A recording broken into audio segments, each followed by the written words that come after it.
প্রতিনিয়ত পর্যটক আনাগোনা বাড়ছে বরগুনার পাথরঘাটা উপজেলার হরিণঘাটা পর্যটন কেন্দ্রে। শ্বাসমূলীয় বন আর প্রাণ বৈচিত্র্যের কারণে ভ্রমণকারীদের অন্যতম পছন্দের গন্তব্য হরিণঘাটা।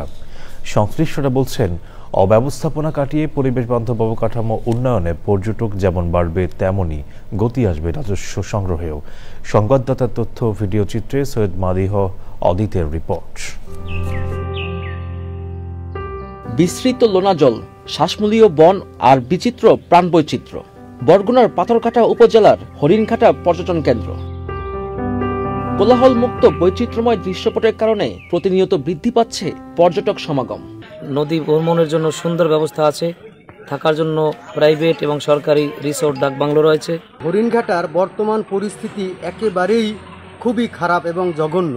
যদি এটা একটু ভালো করে করা হয় তাহলে আমরা যারা প্রদর্শক আছি তারা সবাই এসে একটু মজা পাবো। সুন্দর এই যে মনোমুগ্ধকর যে পরিবেশ, এটা আসলে উপভোগ করার মতো একটা জায়গা।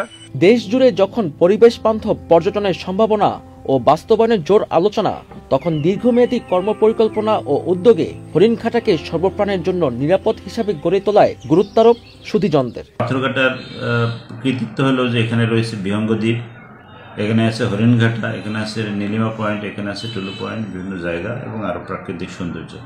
প্রাকৃতিক সম্পদ, প্রাকৃতিক সৌন্দর্যটাই মূল ভিত্তি।